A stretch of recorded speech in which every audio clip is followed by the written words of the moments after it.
आप लोगों का हमारे चैनल पर फिर से एक बार स्वागत है। बहुत कम ही लोगों को पता है कि मर्यादा पुरुषोत्तम राम और उनके आराध्य भगवान शिव के बीच अपने भक्तों के कारण भयानक युद्ध हुआ था। पुराणों में वर्णित कथाओं के अनुसार ये युद्ध श्री राम के अश्वमेघ यज्ञ के समय लड़ा गया था। बात उन दिनों की है जब श्री राम का अश्वमेघ यज्ञ चल रहा था।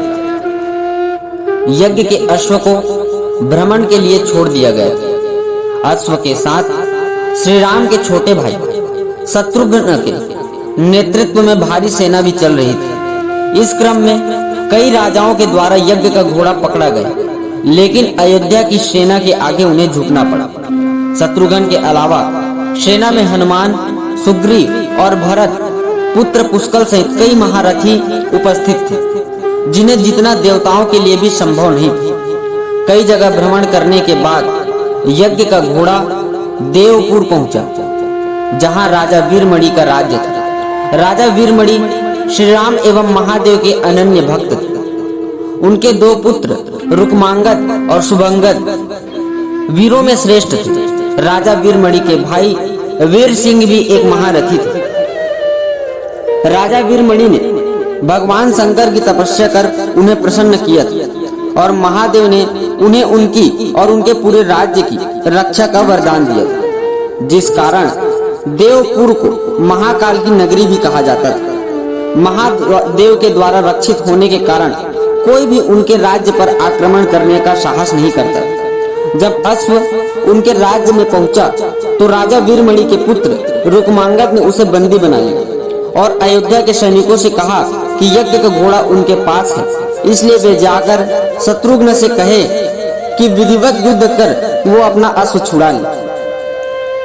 अपने पुत्र के इस कार्य से वीरमणि चिंतित हो गए और अपने पुत्र से कहा कि श्री राम हमारे मित्र हैं और उनसे शत्रुता करने का कोई औचित्य नहीं है, इसलिए तुम यज्ञ का घोड़ा वापस लौटा दो। इस पर रुक्मांगद ने कहा कि मैंने तो उन्हें युद्ध की चुनौती भी दे दी, अतः अब उन्हें बिना युद्ध के अश्व लौटाना हमारा और उनका दोनों का अपमान होगा, इसलिए आप मुझे युद्ध की आज्ञा दें। पुत्र की बात सुनकर वीरमणि ने युद्ध की आज्ञा दे दी। राजा वीरमणि अपने भाई वीर सिंह और अपने दोनों पुत्र रुक्मांगद और शुभंगद के साथ विशाल सेना लेकर युद्ध क्षेत्र में आ गया। इधर जब शत्रुघ्न को सूचना मिली कि उनके यज्ञ का घोड़ा बंदी बना लिया गया तो वो बहुत क्रोधित हुए एवं अपनी पूरी सेना के साथ युद्ध के लिए युद्ध क्षेत्र में आ गए। युद्ध शुरू होने से पहले हनुमान ने शत्रुघ्न से कहा कि यह नगरी महाकाल द्वारा रक्षित है, अतः उचित यही होगा कि पहले हम बातचीत द्वारा राजा वीरमणि को समझाना चाहिए, और अगर हम न समझा पाए तो हमें श्री राम को सूचित करना चाहिए। हनुमान की बात सुनकर भी श्री शत्रुघ्न बोले, हमारे रहते अगर श्री राम को युद्ध भूमि में आना पड़े यह हमारे लिए अत्यंत लज्जा की बात है। अब जो भी हो हमें युद्ध तो करना ही पड़ेगा। यह कहकर वे सेना से युद्ध भूमि में पहुंच गए और भयानक युद्ध छिड़ गए। पुष्कल और वीरमणि भी बड़ा घमासान युद्ध हुआ। अंत में पुष्कल ने वीरमणि पर दिव्य बाणों से वार किया। इस वार को राजा वीरमणि सह नहीं पाए और मूर्छित होकर अपने रथ पर गिर पड़े। उधर शत्रुघ्न ने दोनों भाइयों को नागपाश में बांध दिया। अपनी विजय देखकर शत्रुघ्न की सेना के सभी वीर सिंहनाद करने लगे। उधर राजा वीरमणि की मूर्छा दूर हुई तो उन्होंने देखा कि उनकी सेना हार के कगार पर है। यह देखकर उन्होंने भगवान रुद्र महादेव का शंकर का स्मरण किया। महादेव ने अपने भक्त को मुसीबत में जानकर वीरभद्र के नेतृत्व में नंदी भृंगी सहित सारे गणों को युद्ध क्षेत्र में भेज दिया। महाकाल के सारे अनुचर उनकी जय जयकार करते हुए अयोध्या की सेना पर टूट पड़े। शत्रुघ्न, हनुमान और सारे लोगों को लगा कि जैसे प्रलय आ गया हो। शत्रुघ्न ने हनुमान से कहा कि जिस वीरभद्र ने बात ही बात में दक्ष प्रजापति का मस्तक काट डाला था और जो तेज और समता में स्वयं महाकाल के समान है, उसे युद्ध में कैसे हराया जा सकता है। यह सुनकर पुष्कल ने कहा कि जो भी हो हमें युद्ध तो करना ही होगा। यह कहते हुए पुष्कल वीरभद्र से, हनुमान नंदी से और शत्रुघ्न भृंगी से जा भिड़ा। वीरभद्र ने क्रोध से थर्राते हुए एक त्रिशूल से पुष्कर का मस्तक काट दिया। उधर भृंगी आदि गणों ने शत्रुघ्न पर भयानक आक्रमण कर दिया। अंत में भृंगी ने महादेव के दिए पास में शत्रुघ्न को बांध दिया।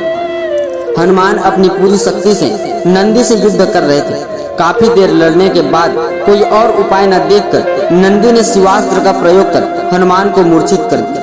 अयोध्या की सेना की हार देखकर राजा वीरमणि की सेना में जबरदस्त उत्साह आ गया और वे बाकी बचे सैनिकों पर टूट पड़े। शत्रुघ्न, पुष्कर एवं हनुमान सहित सारे सैनिक अब श्री राम को याद करने लगे।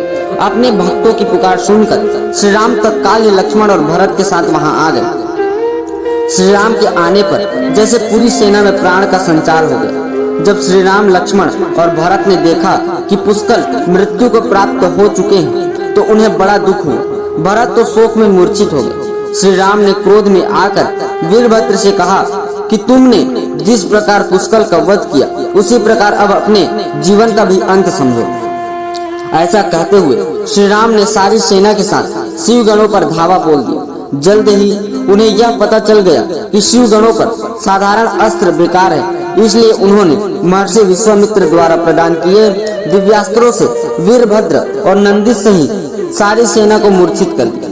श्री राम के प्रताप से पार न पाते हुए सारे गणों ने एक स्वर में महादेव का आह्वान करना शुरू कर दिया। जब महादेव ने देखा कि उनकी सेना संकट में है तो वे स्वयं युद्ध क्षेत्र में प्रकट हुए। इस अद्भुत दृश्य को देखने के लिए परमपिता ब्रह्मा सहित सारे देवता आकाश में प्रकट हो गए। जब महाकाल ने युद्ध क्षेत्र में प्रवेश किया तो उनके तेज से श्री राम की सारी सेना मूर्छित हो गई। जब श्री राम ने देखा कि स्वयं महादेव रण क्षेत्र में आए हैं तो उन्होंने अस्त्र का त्याग कर भगवान रुद्र को दंडवत प्रणाम किया एवं उनकी स्तुति उन्हें न महाकाल की स्तुति करते हुए कहा कि हे महादेव, आपके ही प्रताप से मैंने महापराक्रमी रावण का वध किया। आप स्वयं ज्योतिर्लिंग में रामेश्वर में पधारे। हमारा जो भी बल वो भी आपके आशीर्वाद के फल स्वरूप ही है। यह जो अश्वमेध यज्ञ मैंने किया है वह भी आपकी ही इच्छा से ही हो रहा है, इसलिए हम पर कृपा करें और इस युद्ध का अंत करें। यह सुनकर भगवान रुद्र बोले, हे राम, आप स्वयं विष्णु के रूप हैं। मेरी आपसे युद्ध करने की कोई इच्छा नहीं है। फिर भी चूंकि मैंने अपने भक्त वीरमणि को उसकी रक्षा का वरदान दिया है, इसलिए मैं इस युद्ध से पीछे नहीं हट सकता। अतः संकोच छोड़कर आप युद्ध करें। श्री राम ने इसे महाकाल की आज्ञा मानकर युद्ध करना शुरू किया। श्री राम ने अपने सारे दिव्यास्त्रों का प्रयोग महाकाल पर कर दिया, पर उन्हें संतुष्ट न कर सके। अंत में उन्हें पशुपतास्त्र का संधान किया और भगवान शिव बोले कि हे प्रभु, आपने मुझे ये वरदान दिया है कि आपके द्वारा प्रदत्त इस अस्त्र से त्रिलोक में कोई पराजित हुए बिना नहीं रह सकता। इसलिए हे महादेव, आपकी ही आज्ञा और इच्छा से मैं इसका प्रयोग आप पर करता हूँ। यह कहते हुए श्री राम ने पशुपतास्त्र भगवान शिव पर चला दिया। वह अस्त्र सीधा महादेव के हृदय स्थल में समा गया और भगवान रुद्र इससे संतुष्ट हो उन्होंने प्रसन्नता पूर्वक श्री राम से कहा कि आपने युद्ध में मुझे संतुष्ट किया है, इसलिए जो इच्छा हो वर मांगी। इस पर श्री राम ने कहा कि भगवान, यहाँ इस युद्ध क्षेत्र में भ्राता भरत के पुत्र पुष्कर के साथ असंख्य योद्धा वीर गति को प्राप्त हो गए हैं, उन्हें कृपया जीवित कर दीजिए। महादेव ने मुस्कुराते हुए कहा और पुष्कर समेत दोनों ओर के सारे योद्धाओं को जीवित कर दिया। इसके बाद उनकी आज्ञा से राजा वीरमणि ने यज्ञ का घोड़ा श्री राम को लौटा दिया और अपना राज्य रुक्मांगद को सौंपकर वे भी शत्रु के साथ आगे चल दिए।